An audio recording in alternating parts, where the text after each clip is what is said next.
ఒక తేలుకి నీటిలో తిరగాలని చాలా కోరిక. కానీ ఆ తేలుకు ఈత రాదు. దాంతో ఒక తాబేలు కనపడితే, తాబేలు మామ, నన్ను నీ మీద ఎక్కించుకొని అటు ఇటు నీళ్ళల్లో తిప్పవా అని అడిగింది. తాబేలు జాలిపడి, దాందే ముందులే అల్లుడు, దా అంటూ మీదకి ఎక్కించుకుంది. చెరువంతా ఆ మూల నుండి ఈ మూలకు, ఈ మూల నుండి ఆ మూలకు తిప్పసాగింది. తేలుకు ఉండబుద్ధి కాలేక, తాబేలు డిప్ప గట్టిగా ఉంటుంది కదా, నేను కుడితే దీనికి సురుమంటుందా లేదా అని సందేహం వచ్చింది.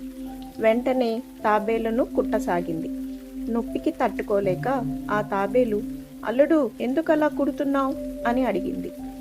తేలు నవ్వుతూ, సంబరంగా ఉన్నప్పుడు కుట్టడం నాకు అలవాటు అని అనింది. తాబేలుకు కోపం వచ్చింది. నీటిలో మునిగిపోసాగింది. తేలు అద్దిరిపడింది. తేలు ఊపిరాడక ఉక్కిరి బిక్కిరి అయిపోయింది.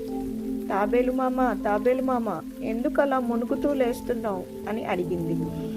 తాబేలు నవ్వుతూ, సంబరంగా ఉన్నప్పుడు మునగడం నాకు అలవాటు అంటూ నీటిలోకి మునిగిపోయింది. ఈ కథ వల్ల మీకు ఏమర్థమైంది?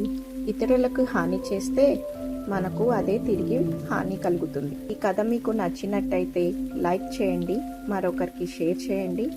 ఇలాంటి చిన్న కథల కోసం మా ఛానల్ని సబ్స్క్రైబ్ చేసుకోండి. ధన్యవాదాలు.